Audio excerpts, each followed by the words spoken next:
Hi everyone, Matt here with ABI Attachments. Welcome back to another episode of the ABI Dirt. A couple of weeks ago here on the Dirt, so early spring instead of early summer, we dropped a couple of videos on how to dig first. That if you've got a gravel driveway that was beat up by the wintertime or just heavy winter rains, you may have some potholes that need to be taken care of, and you actually might have more power than what you realize you have with the right attachment behind your tow vehicle.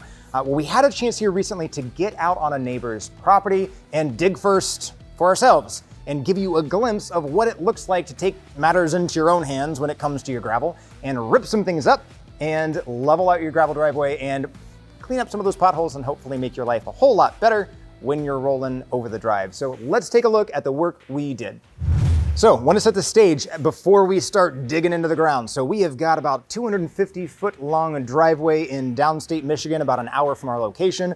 We had both a gravel Rascal and a Tier 3 E-Series Equine Edition on site. The E-Series was hooked to a John Deere 1 Series. Didn't use that quite as much because we wanted to use the tool appropriate to what the property owner had. And the property owner in this scenario had a Polaris Scrambler 500, about 500 cc or so. So you're gonna see a lot of work done with the gravel Rascal.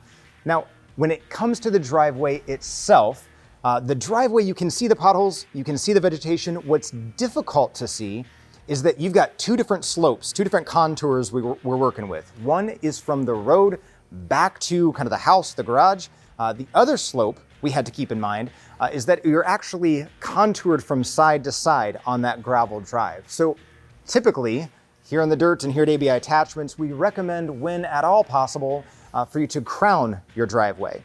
Make the highest point of your driveway in the center of the drive.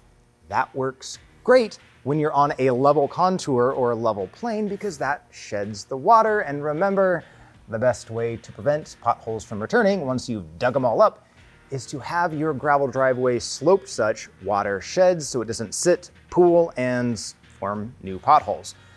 In this context, however, at this neighbor's property, because of the slope from left to right across that drive, a crown wouldn't be beneficial because then you would actually have a trench there that water would pool and make everything that much worse.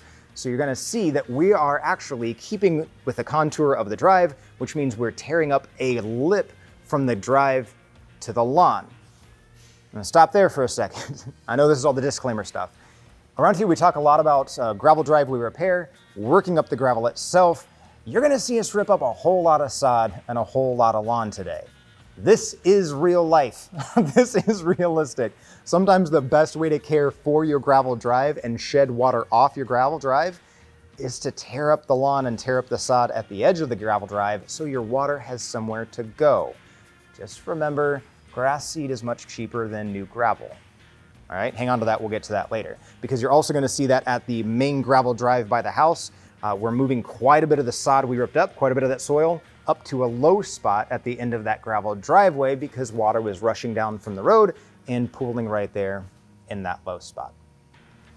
So as we dig in this project, you can see that we used a whole lot of Scarfire. That is actually Kevin Kegley, the founder and CEO of ABI Attachments on the four-wheeler. Give him a big wave. Hey Kevin, what's up, man? So you can see that we're using a whole lot of Scarfire there at the beginning. This is the whole message I gave a couple weeks ago, where it's dig first, rip first. You might have more gravel under your surface than what you realize. So we focused on getting those Scarfires in. You can see in a lot of the shots there that we actually pulled the wheels all the way off the ground and just let the weight of that gravel Rascal sit. Remember, it's all about pounds per inch of contact, pounds per point of contact, and the entire weight of that gravel Rascal is resting on those Scarfires to get as much decompaction as possible. Once we got everything ripped up with the serpentine pattern, with the front and back down the driveway, and then a lot of kind of circle rotation where we had the room to at the closer up to the property's house there, then we brought the rake back in play, moved the Scarfires out of play again, because remember I said we had to rip up some of that turf, some of that sod along the drive. That required us to use the finish rake, drop it in, move all of that sod, move some of that soil down to the low spot. Now, you know that when we're talking tractor attachments, I talk all the time about hydraulic cylinders to give you more control of that 3-point attachment.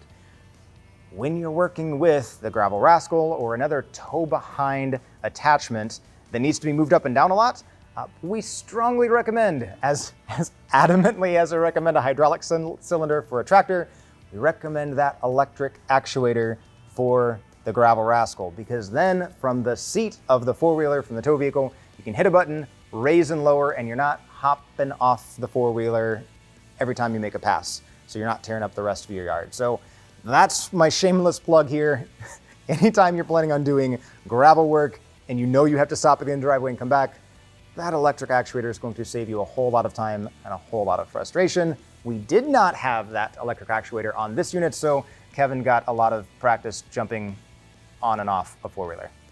Finally then, once we had moved our soil, kind of that excess soil that ripped up from the lip on the edge of the driveway, once we moved that to the low spot, our deep rip is done, our soil moving is done. Now we can flatten that finish rake out. A couple episodes ago, we talked about how that rear square jack on that gravel Rascal is designed that once you contract it, flatten that finish rake out, and now you've got a finishing tool. All in one. Isn't that so convenient, right? So you can use that finish rake to break up any dirt clods, gravel clods, and make that final finish pass on your drive. And what you're left with then is a drive that now has the slope that you want. It now follows the contour of the soil, and the low spots have been taken care of, and we were ready to pack it up. This project was a lot of fun for us. It was also more of a challenge than what we thought it would be. We definitely underestimated the slope, the contour that was running perpendicular to the drive, and how much work we'd have to do to loosen that lip, that edge along the drive, so we could pull the sod down to the low spotting and get that water shedding contour to the drive. We also got some great feedback from the property owner on site, our neighbor there, who said, he'd tried a lot of different products, even just grabbing a pickaxe and trying to go out and do it by hand, just anything he could do to work up those potholes. A lot of you have had the same experience. So we would love to hear from you today. When it comes to the comments below, drop us a comment, drop us a line. What's the most desperate thing you've done to try to fix a pothole on your property? How far have you gone to try to make it so that your teeth don't chatter just leaving the house every day? But thanks for joining us today here on The Dirt. We'll see you next time.